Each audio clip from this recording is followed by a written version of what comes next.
जब इस हाथी के छोटे से बच्चे पर एक टाइगर ने हमला किया तो मानो पूरा जंगल दर्द से कांप उठा और हाथियों का ये झुंड भी बुरी तरह विचलित हो गया। लेकिन ये जंगल है, यहाँ कभी भी कुछ भी हो सकता है। जिंदगी और मौत का खेल ऐसे ही चलता है यहाँ। दोस्तों, हमारी आज की कहानी कुछ अलग तरह की है। ज़रा देखिए इस छोटे से हाथी के बच्चे को कैसे बुरी तरह से इसको एक टाइगर ने घायल कर दिया है। इसकी जो टांग के पीछे जो घाव है बहुत बड़ा और बहुत गहरा घाव है। हालांकि ये बच्चा अपने झुंड की सुरक्षा में था, लेकिन फिर भी बाघ ने घात लगाकर इसे घायल किया। ये वाक़या जब मैंने देखा, ये कुछ पुराना है, तो हमने देखा कि सुबह सुबह जब हम लोग कॉर्बेट पार्क का किस्सा है, और कॉर्बेट पार्क का जो ढिकाला ग्रासलैंड का जोन है जो मीलों तक फैला हुआ है, तो मुझे याद है कि उस समय हम जिप्सी में जब घूम रहे थे और सुबह सुबह का वक्त था, कहीं से अलार्म कॉल आ रही थी चीतल की, और फिर मैंने देखा कि ये करीब 200 से ज़्यादा चीतलों का एक झुंड वहाँ पर विचरण कर रहा था। साथ ही जो रामगंगा नदी का जो एक पूरा पानी जहाँ ठहरता है, पूरी जो एक लेक सी बन जाती है, वहाँ पर था। वहाँ हमने एक तस्कर को देखा जो कि आराम से अपना मौज मस्ती में था। लेकिन उसके बाद हमारी नज़र पड़ी इन हाथियों के झुंड के ऊपर, जो पहली नज़र में ही मुझे लगा कि ये बहुत परेशान है, बहुत ज़्यादा विचलित हैं, टेंशन में थे, आवाज़ें कर रहे थे। पहले तो हम थोड़ा चौंके, हमने देखा, लेकिन आपको पता ना, जंगल में कई बार आपको चीज़ें आपके सामने होती हैं लेकिन एकदम आपको नज़र नहीं आती।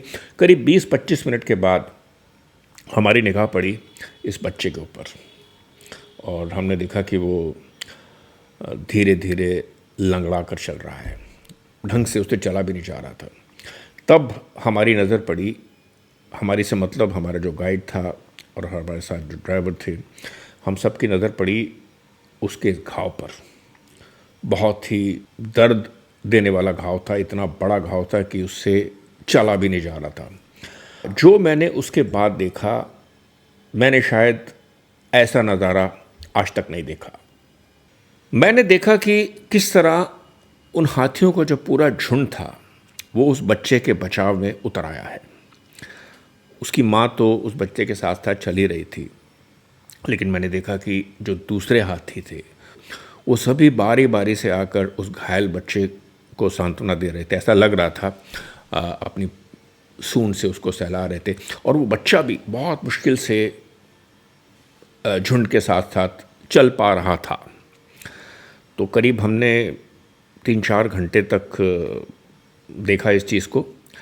और मज़े की बात यह है कि उस समय ढिकाला जोन में बहुत सारे टूरिस्ट घूम रहे थे, लेकिन किसी की इस पर निगाह नहीं पड़ी। हम उस दिन टाइगर साइटिंग को भूल गए, दूसरे जानवरों को भूल गए, और हम इसी झुंड के आसपास ही रहे।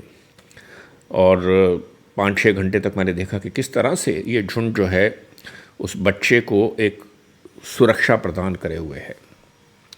उसके बाद सूर्यास्त हो गया, हम वापस ढिकाला कॉम्प्लेक्स में चले गए, और रात भर हम यही सोचते रहे कि भाई ये बच्चा किसी तरह से बच जाए और ये झुंड जो है इसको बचा ले। अब मैं आपको बताता हूँ कि अगले दिन क्या हुआ। अगले दिन हम सुबह सुबह ही सीधा तीर की तरह ढिकाला ग्रासलैंड में पहुँचे, और इस बार नज़ारा कुछ बदला हुआ था। इस बार हमने देखा कि वो जो बच्चा था उससे चला भी नहीं जा रहा था, वो बहुत ज़्यादा दर्द में था, और झुंड जो था उसके आसपास खड़ा हुआ था, और बीच बीच में जो माँ थी कभी उससे दूर चली जाती थी और फिर एकदम पलटकर बहुत तेज़ी से उसके पास आती थी, अपनी सूंड से उसे सहलाती थी, जैसे कि उसको कंफर्ट दे रही हो, सांत्वना दे रही हो। इसी तरह कई घंटे और बीत गए, और इस दौरान मैंने कई बार आसपास बाघ की आवाज़ भी सुनी। मतलब वो जो टाइगर जिसने इस बच्चे के ऊपर हमला किया था, वो इस इंतज़ार में था कि कब इस बच्चे की मृत्यु हो और कब वो इसका भोजन बने। लेकिन ये भी था कि ये जो हाथी थे इनको भी भनक हो गई थी कि भाई टाइगर आसपास है, और वो बारी बारी से हर 5-7 मिनट के बाद बहुत तेज़ चिल्लाड़ रहे थे, जैसे कि चैलेंज दे रहे हों उस टाइगर को कि आओ और ले जाओ इस बच्चे को। लेकिन टाइगर भी चालाक था, वो भी इतना मूर्ख नहीं है कि हाथियों के झुंड के बीच में कूद पड़ेगा, क्योंकि उससे अपनी जान का खतरा होगा। तो ये एक वेट एंड वॉच वाला एक गेम चल रहा था। और उस दौरान हमने देखा कि कैसे इस हाथी के बच्चे की जो एक एनर्जी थी, उसके उसके जो उसके अंदर का जो जीवन था, वो धीरे धीरे धीरे धीरे खत्म होता जा रहा था। काफ़ी दर्दनाक वाक़या था वो। लेकिन मैं आपको बताऊं कि जंगल के अंदर संवेदना की कोई जगह नहीं है, क्योंकि जिस तरह हाथी घास को खाता है, उसी तरह एक बाघ है दूसरे जानवरों को मारता है। हर एक को अपना पेट भरना होता है, और ये तो एक जंगल का असूल है कि भाई सर्वाइवल ऑफ द फिटेस्ट। और मैं बताऊं कि बाघ का जो भोजन है वो अक्सर या तो दूसरे हिरन होते हैं, जंगली सुअर होता है, या फिर अगर मैं कहूँ कि उसका जो मनचाहा भोजन जो उसको कई दिनों तक की पौष्टिकता देता है, वो होता है सांभर, जो कि शायद सबसे बड़ा जो डियर है, हिरन है हमारे जंगलों का, सांभर। लेकिन वो जब उसको मौका मिलता है तो वो हाथी के बच्चे पर वार करना नहीं भूलता। और हाथियों का जो झुंड होता है वो अपने बच्चों की बहुत परवाह करता है। अक्सर मैंने देखा है, कई बार देखा है कि जब टाइगर, लेपर्ड या कोई और ख़तरनाक जानवर जब झुंड की तरफ आता है और झुंड को लगता है कि उनके बच्चों के ऊपर कोई खतरा है, तो वो क्या करते हैं, एकदम से एक घेरा बनाते हैं और अपने बच्चों को उस घेरे के अंदर रख लेते हैं। लेकिन टाइगर भी बहुत शातिर खिलाड़ी है। उसको पता होता है कि एक कमज़ोरी का क्षण, मौका, एक वल्नरेबल मोमेंट आएगा जब उसको मौका मिल जाता है। और इस तरह के मौके आते हैं। मसलन जब हाथी नदी में नहा रहे होते हैं, और यहाँ पर देखिए जब हमने बच्चे को देखा तो एक शाम पहले ही सनसेट के वक्त वहाँ पर ये हाथियों का पूरा झुंड जो है रामगंगा के अंदर नहा रहा था। तो ये एक ऐसा मौका था जब ज़्यादातर हाथी पानी में थे। तो ऐसे में क्या होता है कि कोई बच्चा बाहर आकर खेलने लग जाता है, जैसे कि बच्चों की प्रवृत्ति होती है। और मुझे लगता है उसी किसी क्षण का टाइगर ने फ़ायदा उठाया होगा, जब ये बच्चा थोड़ा सा झुंड से बाहर आया होगा और थोड़ा सा झुंड से अलग हो गया होगा, और टाइगर ने मौका देखकर इस पर अपना पंजा मारा होगा। ये मेरा अनुमान है, क्योंकि झुंड के बीच में से तो वो अटैक नहीं करेगा बच्चे के ऊपर। खैर, अब हम आते हैं अपनी उस कहानी पर। तो मैंने देखा, जब पहले दिन तो हमने देखा घायल बच्चे को, जब दूसरे दिन उसको फॉलो किया, दोपहर होते होते ये चीज़ साफ़ हो चुकी थी कि अब इस बच्चे का बच पाना बहुत ही मुश्किल है। करीब 3:30 बजे के आसपास, 3:30 पौने बजे 4 के आसपास मैंने देखा कि अब जो है बच्चा जो है वो लेट चुका है ग्रासलैंड में।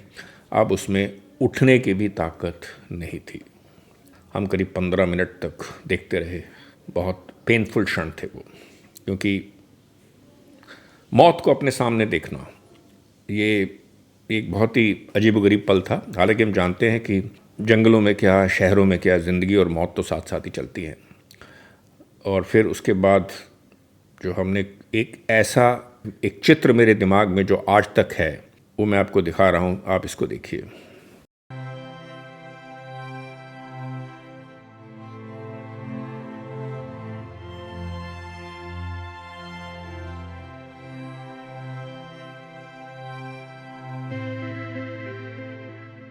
देखिए कैसे ये इस मरे हुए बच्चे के ऊपर इस हाथी के बच्चे की माँ आकर खड़ी हो गई, जैसे कि चैलेंज दे रही हो टाइगर को कि तुम छू भी नहीं सकते मेरे बच्चे को।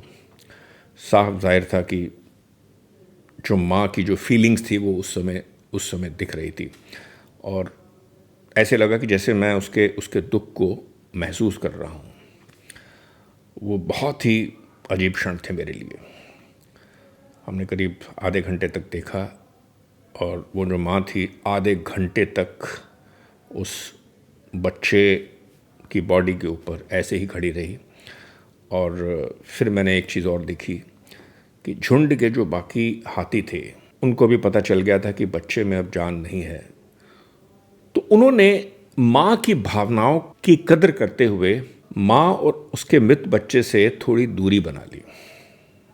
हाथियों की जो सोशल लाइफ है ना, ये भी एस्पेक्ट मुझे पहली बार मुझे देखने को मिला कि उनको समझ में आ गया था कि माँ जो है इस समय बहुत शौक में है, दुख में है, इसको थोड़ी सी एक अलग जगह चाहिए अपने बच्चे के साथ।